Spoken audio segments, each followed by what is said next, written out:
কত কথা হয়েছিল সে রাতে, চাঁদটাও ছিল জেগে সাথে। কত কথা হয়েছিল সে রাতে, চাঁদটাও ছিল জেগে সাথে। তবু কি হয়েও যেন কিছুই না হয়, তাই আমি ভুলে গেছি হারানোর ভয়। জোছনা মাখাই রাতে, চলো ভেসে যায় একসাথে, অসীম অনন্তকালে। আরো কিছু লাগবে নাকি একটু আরো চিন্তা কিছু করে লাগবে বলো। না, যে জিনিসটা লাগবে সেটা তুই এখন করতে পারবি না। আমি চাই তোকে একটা সুন্দর ছেলে দেখে তার হাতে তুলে দিতে। এই চেয়ারে বসে আপনি কি করবেন? চা খাবেন না? এই চেয়ারে বসে আপনি মানুষের বিচার আচার করবেন। মানুষ রাত 3টার সময় আপনার বাড়ির দরজায় গিয়ে আপনার কড়া নাড়বে, আপনি বের হয়ে আসবেন, বসবেন, সমস্ত সমস্যার সমাধান করবেন। ভাই এই জিনিসটা কিন্তু সবাই পারে না, কিন্তু আপনার প্রতি এই জিনিসটা কিন্তু মানুষের খুঁজে পাইছে। অন্য সময়ে যাওয়া লাগবে না। তুমি বেশি বিয়ে নিয়ে প্রেশার দিলে আমি একাই উড়ে কোথাও চলে যাবো, তারপর আর খুঁজেও পাবা না বিয়ে দেওয়ার জন্য। শোনো, এখন ওই কথা না, তুমি চা খাবে কিনা বলো, তাহলে তোমাকে চা বানিয়ে দিয়ে দেন আমি বেরোবো। না, চা খাবো না। তুই ইদানিং যা চা বানাস, খেলে মনে হয় গরম শরবত খাচ্ছি। ও তাই না? এখন আমার আমার মানে আমার চাও ভালো না, আমার চাও এখন শরবত।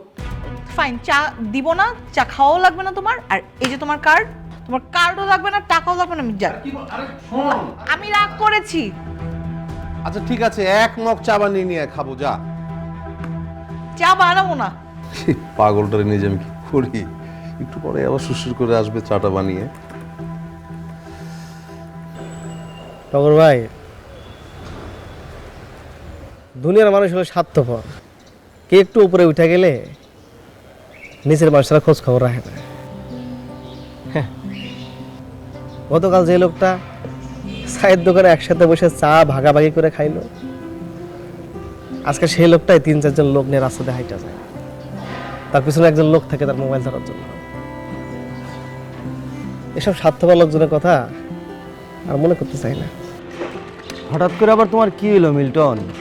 এত দার্শনিক কথা, কেউ কি কিছু বলছে তোমাকে, নাকি নিজের মনের ভিতর থেকে এই ধরনের কথা জন্ম নিচ্ছে? নেন্টর ভাই, কত দিকে কত কিছু হয়ে যায়। মানুষের বাড়ি ঘর পুড়ে যায়, গ্রাম থেকে শহরে এসে কারো পোলা হারায় যায়। কি করে খোঁজ খবর রাখে? রাখে না। যে লোকটা উপরে উঠে গেল সে আর খোঁজ খবর রাখে না। খোঁজ খবর রাখলে নাকি তার সম্মান চলে যায়, সম্মান ছোট হয়ে যায়। তোমার কাছে এরকম কেন মনে হয় মিল্টন, যে মানুষ বড় হইলে বদলায়া যায়? আমার কাছে কিন্তু তা মনে হয় না। হ্যাঁ, মানুষ যখন বড় হয়ে যায় তখন তার দায়িত্ব বেড়ে যায়, তার জায়গাটা বদল হয়ে যায়, কিন্তু তাই বলে যে তার হৃদয়টাও বদলায় যাবে, এটা কিন্তু ভাবা ঠিক না। হৃদয় বদলায় কেনা যায় না, কিন্তু মানুষের আচার আচরণ বদলায়। আগের মতো সে আর কাঁধে হাত রাখে না, ভুল করলে আর ক্ষমা চায় না। যেন উপরে উঠলেই তার সম্মানটা কমে যায়। মানুষকে দূরে রাখলে সম্মান বাড়ে, এটা কিন্তু ঠিক না। বরঞ্চ মানুষের কাছে রাখলে সম্মান বাড়ে। তবে এটা ঠিক, মানুষ যখন মানুষের কাছে আসে না, তখন মানুষের মধ্যে একটা চাপ বাড়ে, তখন মানুষের মধ্যে একটা চাহিদা বাড়ে, তখন কিছু পরিস্থিতির সৃষ্টি হয়। আর সেই পরিস্থিতির সুযোগটা নেয় কিছু অসাধু মানুষ, তাদেরকে ব্যবহার করতে চায়। আর এই জন্য করে কি, মানুষ নিজেরে গুটায় নেয়, যেটাকে দূর থেকে অহংকার মনে হয়। ঠিক আছে, সে চাপে থাকে, কিন্তু পুরোনো মাসের খোঁজ খবর নাকি এতই কঠিন? কঠিন না। মাসে একটা বার হলে তো ফোন দেওয়া যায়, খোঁজ খবর নেওয়া যায়। সে খোঁজ খবরটা না নিতে চাই না। তার গাম্ভীর্য, তার অহংকার, এতগুলো মানুষ তার পাশে ছিল না, সব কিছু ভুলে যায়। এইটা আমার ভালো লাগে না। মিল্টন, এই বড় হওয়ার মানেই কি যদি আমি পিছনের সিঁড়িটাই ভুলে যাই? যদি আমার পিছনের আমার মানুষগুলাকে আমি ভুলে যাই, আমার স্মৃতিগুলাকে ভুলে যাই, এই বসন্তের পরন্ত দুপুরটাকে আমি ভুলে যাই, এই 13 নম্বর রোডে দুইজন বসে বসে কথা বলছি, এই সময়গুলো আমি ভুলেই যাই, তাহলে আমার লাভ কি? পিছনের অতীত ভুলে কেউ সামনে বড় হইতে পারে না, কেউ বড় হবেও না। যে মানুষ যেমন হোক কোনো সমস্যা নাই, কিন্তু আপনি কেমন হন সেটা হচ্ছে বড় ব্যাপার। এই যে আপনি আমার সাথে বসে বসে এই 13 নম্বর রোডে আড্ডা দেন, এই পরন্ত বিকালে বসে থাকেন, চা খায়, এদিকে আপনি ভুলে যেতে পারবেন? বলেন ভাই। দূরে সরে গেলে এই যে দূরত্ব বেড়ে যাবে তা কিন্তু ঠিক না মিল্টন। আমি যত দূরেই যাই আমার অন্তর কিন্তু তোমাদের কাছেই পড়ে থাকবে, আমার দূরত্ব কিন্তু বাড়বে না। আমি সব সময় তোমাদের সাথে থাকি। আমি শুধু একটা জিনিস চাই, আপনি যতই বড় হন এই ছোটদের একটু খোঁজ খবর নেবেন। একটা কষ্টের বিষয় কি জানেন, মানুষ যখন বড় হয় আর দূরে চলে যায়, এর থেকে কষ্টের না আর কিছু হইতে পারে না। এটাই সবচেয়ে বড় কষ্ট। পিছনে সিঁড়ি কি আর কেউ ভুলা যায় বলো?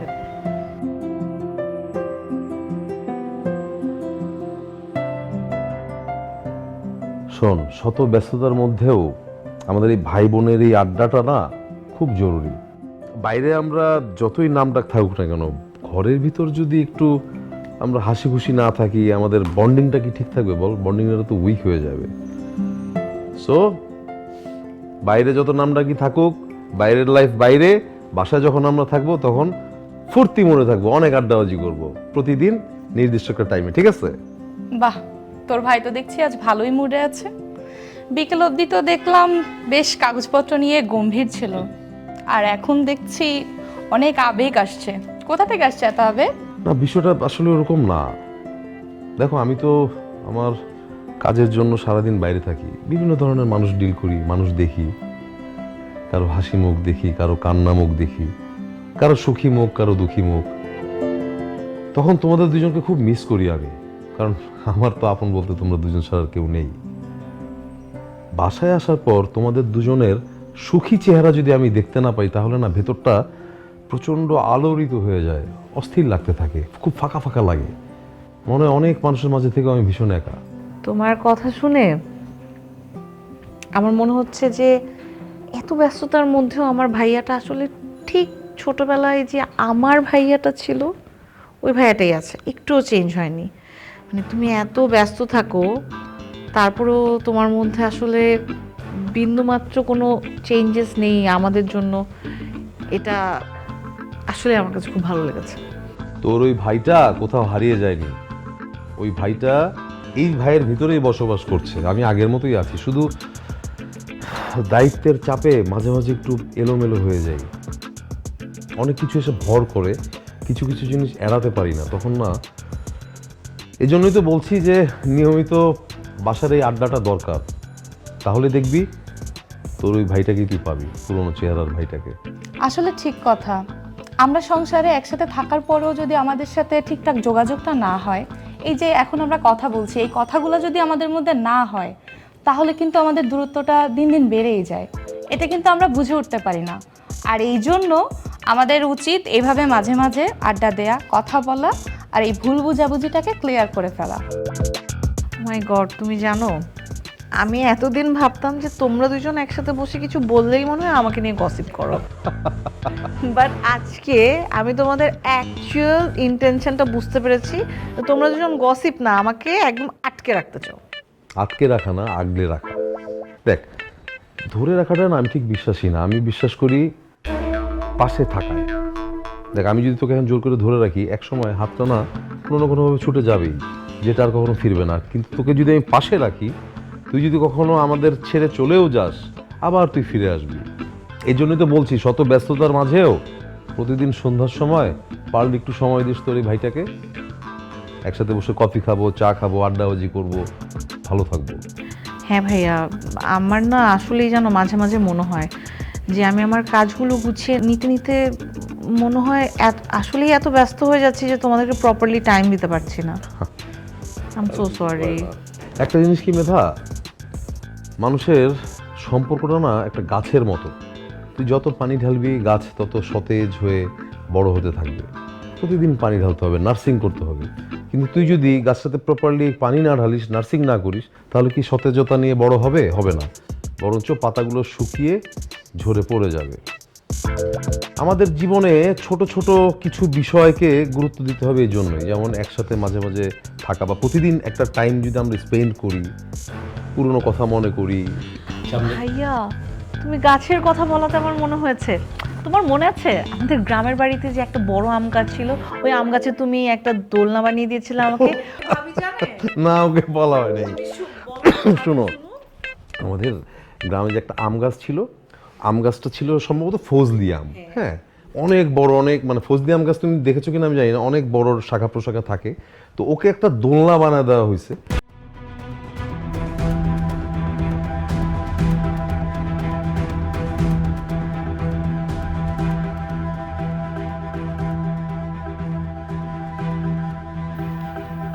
বাবা, তুমি বাসি পত্রিকা পড়তেছো?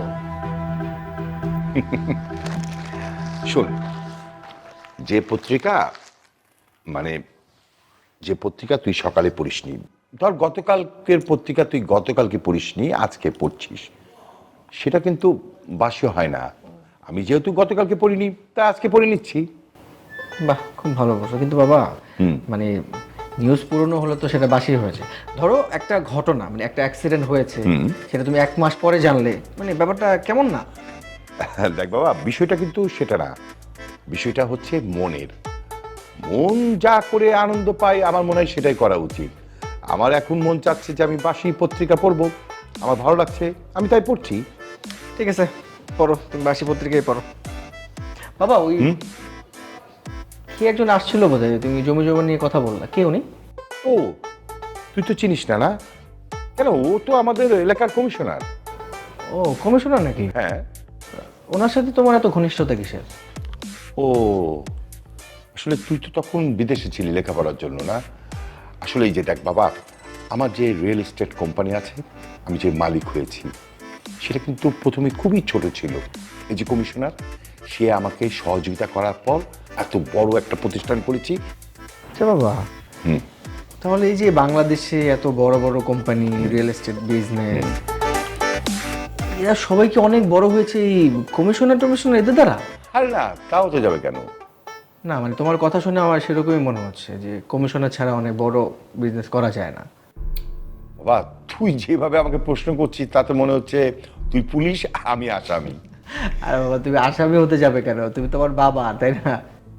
না, তোর প্রশ্ন শুনে সেটা কিন্তু আমার মনে হচ্ছে না। তোর বাবা, মানে তোমার সাথে আসলে কথা বলতে আসাটাই ভুল, মানে তুমি খালি ভুল ধরো। ঠিক আছে, তুমি বাসি পত্রিকায় পড়ো, আমি যাই। আরে কই যাস, বস। আরে শোন না কথা। কি শুনবো বাবা? দেখো বাবা, তুমি যেভাবে বিজনেসটা করতে চাচ্ছ, আমি এভাবে চাচ্ছি না। আমি চাচ্ছি আমাদের বিজনেসটা নতুন করে সাজাতে, নতুন করে গোছাতে। সাজা না, তোকে কে নিষেধ করেছে? তোকে কে নিষেধ করেছে? খালি মুখেই বলো, মানে কোনো সাপোর্টই করতেছো না আমাকে। মেন্টালি যে একটু সাপোর্ট দিবা, সেটাও দিচ্ছ না। আমি বুঝি তো, সব বুঝি।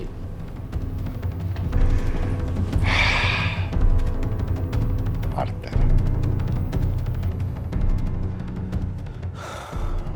মিল্টন, জি। ব্যাপার কি বলো তো? তোমার উদ্দেশ্যটা আমি ঠিক বুঝতে পারছি না। তুমি যখনই এখানে আসো, তোমার না একটা গল্প থাকে, আবার ওই গল্পের ভিতর মানুষ থাকে, কিন্তু গল্পের ভেতরের আসল গল্পটা তুমি আড়াল করে রাখো। কাহিনীটা কি বলো তো ভাই? না, ওরকম তো কোনো কাহিনী নাই। তাই আমি তো আসলে মানুষের উপকার করতে চাই, আর এটা তো আমি আপনার সাথে থেকে থেকে শেখার চেষ্টা করছি। মানুষের উপকার করতে চাও, ভালো কথা, কিন্তু উপকারের তালিকায় যদি একই নাম বারবার উঠে আসে, তাহলে তো বিষয়টা একটু সন্দেহের তালিকায় পড়ে যায়, তাই না? কি যেন নাম ওর? লাবণী। টাকাটা তো আর দিল না সে। ভাই, আপনি আবার ওই মেয়েটার প্রসঙ্গ তুললেন। মানে মেয়েটার টাকাটা দিয়ে দিবে, মানে একটু সময় লাগবে আর কি। সময় লাগবে নাকি সাহস লাগবে নাকি আরো অন্য কিছু লাগবে? আচ্ছা, তুমি আমার একটা সত্যি কথা বলো তো মিল্টন, মেয়েটা কি শুধু টাকার জন্য এখানে আসছিল নাকি অন্য কোনো কারণ ছিল? মানে ভাই, আপনি কি আমার সন্দেহ চোখে দেখতেছেন? কিন্তু সন্দেহের কিছু না, মেয়েটা আসলে বিপদে পড়ছিল, আর ওই পারিবারিক সমস্যার কারণে আর কি আপনার কাছে সাহায্য নিতে আসছিল আর কি। দেখো, সাহায্য চাইলে তো সাহায্য দিতেই হয়, কিন্তু সাহায্য দেওয়ার ব্যাপারে তোমার আগ্রহ এবং মধ্যস্থতার পরিমাণটা যদি অনেক বেশি হয়ে যায়, তাহলে তো একটু বিষয়টা কেমন না? তখন তো আমার ভাবতেই হয় আসলে বিষয়টা কি, সাহায্যটা বেশি জরুরি নাকি তোমার আগ্রহটা? ভাই আমি কি এমন মানুষ যে সুযোগ নেব? আমি তো আপনার সম্মান রক্ষা করার জন্য আর কি সাহায্যটা করছিলাম। সম্মান রক্ষা করতে গেলে আগে নিজের উদ্দেশ্য পরিষ্কার থাকতে হয়। না না ভাই, এখানে তো টাকাটা বড় কথা না, এখানে তো মানুষটা বড় কথা। আর তাছাড়া ওই মেয়েটার মানে যে সিচুয়েশন, ওর দিকে তাকিয়ে তো আসলে আমি বড় গলায় কথা বলতে পারি না আর কি। এটাই তো বলছি, তুমি মানুষকে সাহায্য করবা ঠিক আছে, কিন্তু সাহায্য করা আর আবেগ এই দুইটার মধ্যে না একটা সূক্ষ্ম পার্থক্য আছে। তুমি যদি আবেগে গা ভাসাও তাহলে একদিন ঠকবা, আর ঠকলে তো তুমি একলা ঠকবা না, আমি সহ ফেসে যাব। ভাই আমি কিন্তু এমন কিছু করব না যাতে আপনার সুনামটা নষ্ট হয়। আর আমি আসলে চাইছিলাম যে মেয়েটা যেন কষ্ট না থাকে আর কি। না সেটা ঠিক আছে, কষ্ট না থাকুক, কিন্তু তোমার নিজের অবস্থানটাও তোমার বুঝতে হবে, বুঝছো? দেখো মিল্টন, অফিস হচ্ছে একটা রাজনীতির জায়গা। কখনো কাউকে সুযোগ দিবা না। প্রতিটা সাহায্যের পিছনে না একটা গল্প থাকে। কখনো যেন এমন কেউ বলতে না পারে যে মিল্টন কমিশনারকে ভাঙায় খায়, কমিশনারের নাম বিক্রি করে অন্য কারো কাছ থেকে সুযোগ নেয়। আমি কি বুঝাতে চাচ্ছি বুঝতে পারছো তো না? আমি কাউকে সহযোগিতা করতেছি, এটা সুযোগে তুমি অন্য কারো কাছ থেকে ফায়দা নিতেছো, এরকমটা যেন আমাকে শুনতে না হয়। তাহলে কি ভাই সাহায্যটা কিছু করুন না? আমি কি দূরে থাকবো এটা থেকে? না দূরে না, স্পষ্ট থাকো। শোনো, টাকার হিসাব সবসময় পরিষ্কার রাখবা, সম্পর্কের দূরত্ব, কার সাথে কি ডিস্টেন্স মেনটেন করে চলতে হবে এগুলি ঠিক রাখবা। তুমি যদি সাদা থাকো তাহলে চিন্তা করবা তোমার মনে কখনো রং লাগবে না, সাদা থাকতে হবে, ঠিক আছে? ঠিক আছে ভাই, আমি খেয়াল রাখবো। আর এখান থেকে আবেগে আর গা ভাসাবো না। না না, আবেগ থাকো, আবেগ থাকবে না কেন, কিন্তু ওইটার একটা লিমিট থাকবে। হ্যাঁ, আবেগে গা ভাসাতে যে সব কিছু শেষ করে দিবে এমনটা যেন না হয়। জি ভাই, ঠিক আছে, যাও। ঠিক। আসসালামু আলাইকুম।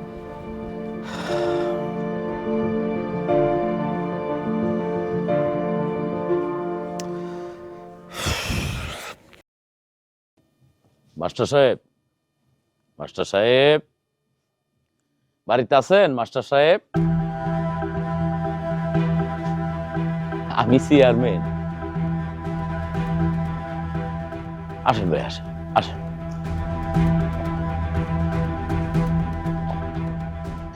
চিনতে পারছেন? চেয়ারম্যান, তুমি খারাপ মানুষ সেইটা জানতাম, কিন্তু এত খারাপ সেইটা জানতাম না। তুমি সবকিছু যাই নাও, কোনো ব্যবস্থা নাও নাই। আমি তোমারে আর তোমার ছোট ভাইরে কাউরে ছাড়ুম না। দুইজন রে আমি জেলের ভাত খাওয়াবো, দুইজন রেই।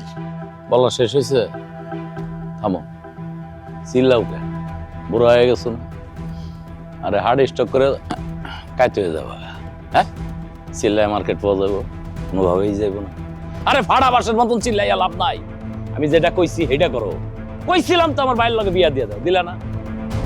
লাভ কি হইলো? হ্যাঁ, মাঝখানের দিকে মাইয়ার কলঙ্ক কইছে, এইটা সমাজে শোনাইতে চাও, গ্রামবাসীরা শোনাইতে চাও না? আরে আমি তো আইছি তোমার ভালো করতে, যাতে তোমার ইজ্জতটা বাঁচে, তোমার মাইয়ার ইজ্জতটা বাঁচে, বুঝো নাই? চেয়ারম্যান, এক চুপ। হাত পায়ে লম্বা হইলে মানুষ সবকিছু হয়ে যায় না। বুদ্ধি, ক্ষমতা দুইটাই লাগে।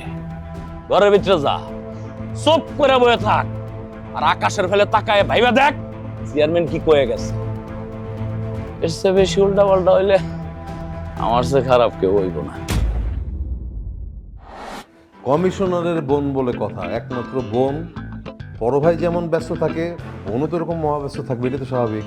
এলাকার মানুষজন যখন কোনো হেল্প চাইতে আসবে, দেখবে কমিশনার স্যারের বোনটাও অনেক ব্যস্ত। সকালে ঘুম থেকে উঠার পর থেকে শুধু আমার নাম নেয়, সারাক্ষণ আমার বদনাম করে, আমি চাঁদাবাজ, আমি উন্নতি করি না, আমি এই সেই। এটা কোনো কথা?